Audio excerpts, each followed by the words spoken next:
سلام و احترامات جنرال صاحب مبین تاسو ته او د نور ملګرو ته خاص او اعلان دی.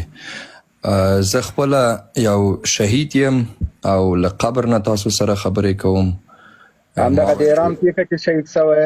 هو د ایران پیښه کې شهید شوم. اول موږ باندې کلشینکوفو باندې ډزې وکړې، بعد له هغه پوه شوې موشکو باندې، او موږ 300 نفره نه یو، موږ تقریبا 600 شهیدان یو.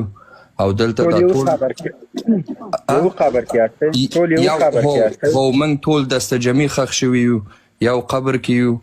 او دلته دغه نور ملګري ما سره ګیلهمند هم ناست او ټول ملګري دلته ناست یو. ما ویلې له تاسو نه پوښتنه وکوم چې دا د موږ بدله څه وخت اخلئ؟ تاسو ایران سره جنګ کوئ که نه کوئ؟ باید اسرائیل سره لاس یو کوئ او ایران باندې حملې وکړئ. حملې خو مونږ کوو، اول خو تاسو دسته جمعي ښخ شوي یاستئ، څه ورانی مرانی ونه کوئ، د تاسو پوښتنه حتما مونږ کوو.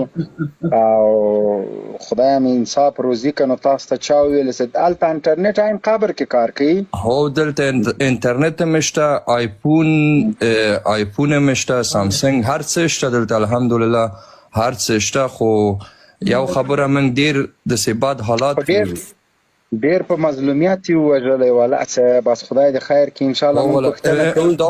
همدا اوس زه چې قبر کې یم د ما پښې را سره نشته، پښې مې هلته د ایران په منځ کې پاتې دي او زه دلته پوه شي بدون له پښو نه یې ښخ کړی یم. ما ویل مغه د ما پښې هم راته راوړئ چې دلته دې خوا هغې خوا وګرځو. پښې به دې راوړو، نور خو به انشاءالله کوم زیان نه وي در رسېدلی، صرف په پښو لګېدلی. سر دې جوړ ده؟ نه والا دغه یو سترګه مې مالته پاتې ده د ایران په مرز کې. او پوه شوې اول دغه سر یې راته کل که بیا یې ووژلم. دا څه د مزایلو داسې کار وکړه که نه د پولیسو وکړه؟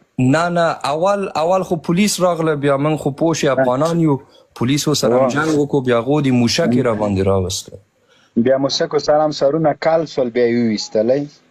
هو سرونه کل شو او بیخي هم دا د ما د ځان ویښته، د سر ویښته، هر څه راته توی شو. پوه شې دلته داسې لکه سرطان سړی ونیسي.